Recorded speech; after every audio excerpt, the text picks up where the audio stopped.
Robert Oppenheimer used this as a description for the first nuclear test. When 1,000 suns explode in the sky, I shall come as death. He took a passage from the Bhagavad Gita, Mahabharata and Ramayana.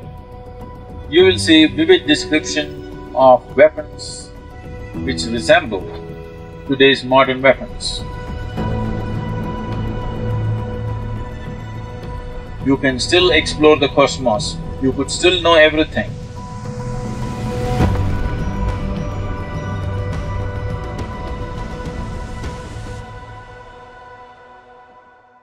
If you look at the sciences as we know it today,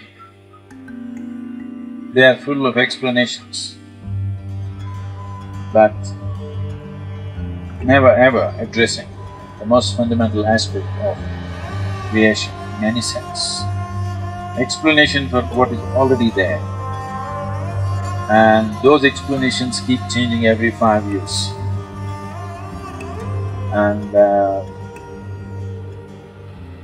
a new set of people will get Nobel Prizes. I'm not trying to make fun of science as a whole. It's a fantastic exploration, no question about that. Today, the top scientists in the world have fully realized that this is not the way. They are openly saying that it is not only that we do not know, we will never know, but knowing tidbits about creation itself will bring enormous amount of benefit to humanity, no question about that. But benefit to one generation and extinction to the future generations, a very short-sighted benefit. You will see in Puranas, Mahabharata and Ramayana comes under the Purana culture. You will see vivid description of weapons which resemble today's modern weapons. They couldn't have just made up something which did not exist, the concept of it which did not exist a few hundred years ago. And you will be surprised, Robert Oppenheimer, who is considered as the father of modern nuclear weaponry, when the first nuclear weapon was tested in the United States, in Los Alamos, he took a passage from Krishna, from the Bhagavad Gita, and he said, when Krishna spoke about this, he said, when 1,000 suns explode in the sky, I shall come as death and shall shake the world. So he took this passage and used this as a description for the first nuclear test that happened in the United States. Because the same thing was spoken almost 5,000 years ago by Krishna.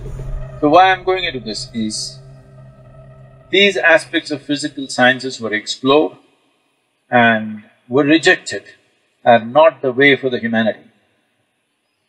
If you go this way, this is a way of destruction, this is not the way to go. So they turned the whole thing into a mystical dimension where a human being can expand and explore limitlessly without causing any damage to anything around him. Without disturbing any life, you can still explore the cosmos, you could still know everything. And fundamental longing within a human being is, he wants to expand. How he does it is the only question, either by conquest or by inclusion. Which way does he do it is the only question. But a human being cannot be kept here without expansion. So, when we talk about mystical dimensions, we are talking about looking at life, exploring life in a completely different direction and dimension. This needs a certain amount of reversal of everything you have done as life.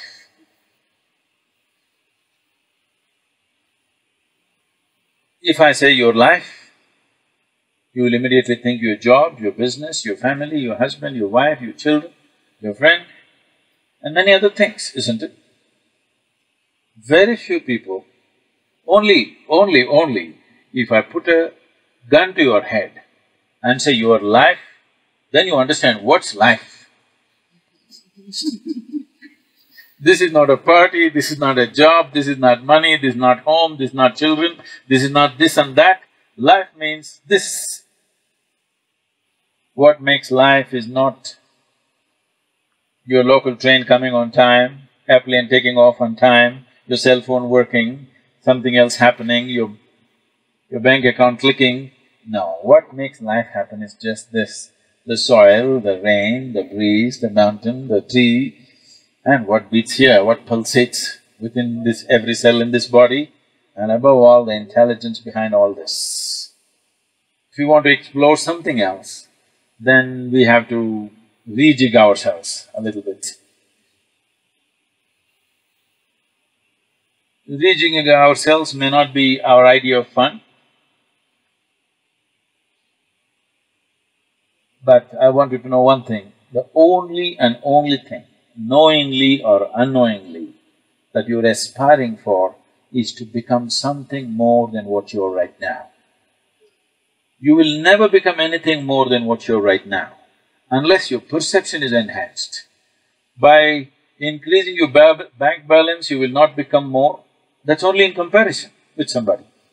Unless everybody is little poorer than you won't feel good having $1 billion. Yes or no?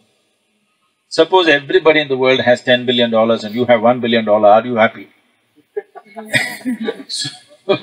So $1 billion is not going to do anything, it's only the social comparisons. Anything that you may have or you believe you have achieved in life will not mean anything unless there is somebody to look down upon, unfortunately. Please see this. Yes or no? Yes. The only thing that will matter is your perception is enhanced. You are experiencing more life than you were experiencing yesterday. For this, you don't need anybody's comparison. How somebody is experiencing or not experiencing is not even an issue.